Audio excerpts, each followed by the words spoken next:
মানে তো ছোট কলিডোরের মধ্যে খালি বলকটা লাগাইয়া টাকাটা লইয়া গেল, এখানে কোনো ল্যাট্রিন নতুনভাবে কোনো ল্যাট্রিন আনিছে না, আগের ল্যাট্রিন বন্ধ অবস্থায় ল্যাট্রিনের অত দরকার নেই সরকারের, কিছু বুঝতে পারছি না আমরা। এবং গ্রামবাসীর অবগত না করে এটা করাটা তো প্রশাসনেরও অন্যায় হয়েছে, ডিপার্টমেন্টেরও অন্যায় হয়েছে।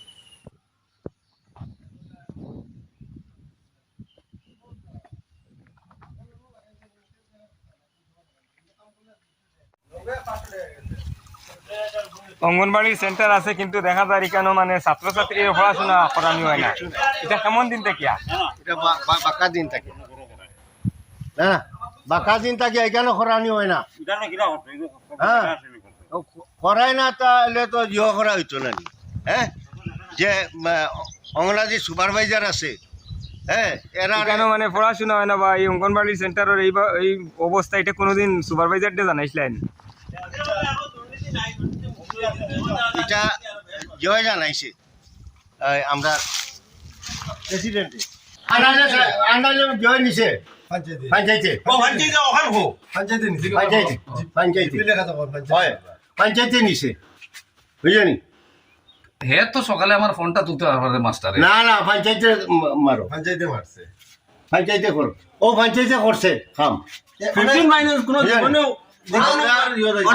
আমরা যেরকম হ্যাঁ এই রায়ফাড়া লইয়া যত কিছু সব খালি করে যত খানি করে মাস্টার সব মাস্টার এই সমস্ত লইয়া দিয়া আমরা এই স্কুল লইয়া খেলা আজকে এটা এটা যে আজকে যে পেমেন্টটা আনিয়া যে অন বোর্ডটা লাগাই নিয়েছে, এটা তো পঞ্চায়েত ছাড়া হইতো না।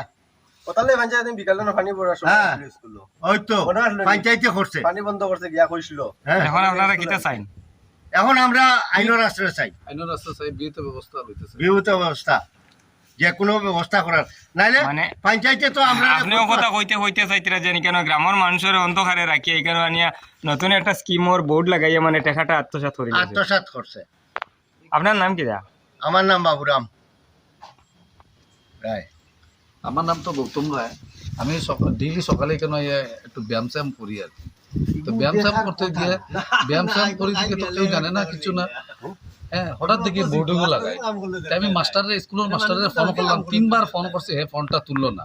এমনও একবার স্কুলটা আমরা বেসিয়া হে নদীগ্রাম গেছে স্কুলটা লইয়া, তারপরে তারে ফোন করতে করতে পরে আরেকটা ফোন দিয়ে মারলাম, হে ফোন তুললো না।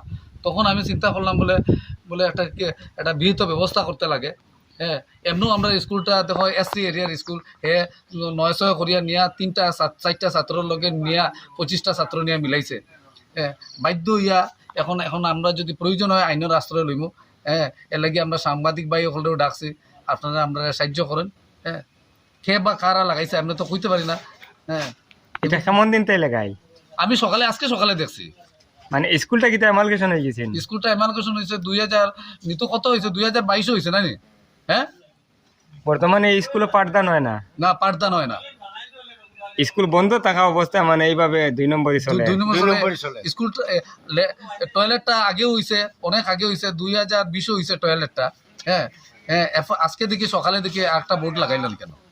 2020 মানে আপনি হইতে চাইছিরা মানে স্কুল চলাকালীন অবস্থায় কোনো এখানে টয়লেট হইছে না, আর স্কুল এখন বন্ধ থাকা অবস্থায় নতুন করে টয়লেট টাওয়ার অঙ্গনাদি যেটা আছে, অঙ্গনাদি চালিত নেই। হ্যাঁ অঙ্গনাদি যেটা আছে এটাও বন্ধ, কোনো এটাও চলে না, টিন টান কিচ্ছু নাই, এটাও চলেন না। খালি হেল্পার আছে। অঙ্গনবাড়ি সেন্টারের নম্বর কত? ওরবা স্কুলের নম্বর ওটা কত রবা? অঙ্গনাদির অঙ্গনাদি মানে এটা আপনি কইতে 134 নম্বর অঙ্গনবাড়ি সেন্টার, মানে এটা কোন জিওর আইসিডিসি এর আন্ডারে পড়ছে? এটা তো শালচাপড়া ব্লক আন্ডার ব্লকের। এখানে আগে সর্বশিক্ষার তরফ থেকে একটা টয়লেট বানানো হয়েছে স্কুল অ্যামালগামেটের আগে, তারপরে হঠাৎ করে দেখা যায় এটার উপরে আবার একটা গার্লস টয়লেট বয়েজ টয়লেটের ফলক লাগাইয়া 90,000 টাকা কে বা কার আত্মসাৎ করলো, এটা তো একমাত্র প্রশাসন ছাড়া কেউ বুঝতে পারতো না।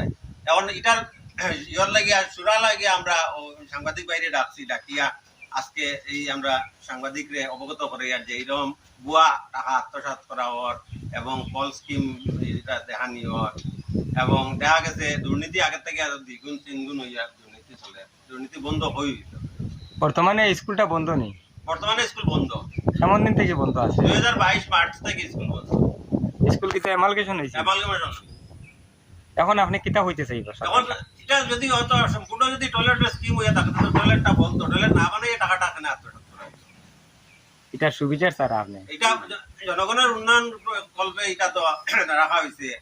তো সার্বিকভাবে স্কুলের হোক আর সাধারণ জনসাধারণের হোক টাকাটা খরচ করিয়া তো হয়তো এটার যদি করা হয়তো তাইলে তো এটা উপকৃত এলাকাবাসী হইলে অনেক, সরকারও হইলে অনেক। কিন্তু এটা তো টাকাটা খরচ না করিয়া ভুয়াভাবে আত্মসাৎ করিয়া কে বা কার এটা আত্মসাৎ করলো, এটা তদন্ত না হইলে তো দেশের দুর্নীতি বন্ধ হইতে গিয়ে দুর্নীতি তো থাকবো। আর জনগণে খালি আমরা হয়তো ইয়ার শিকার হইব, ভুলভ্রান্তির শিকার হইব।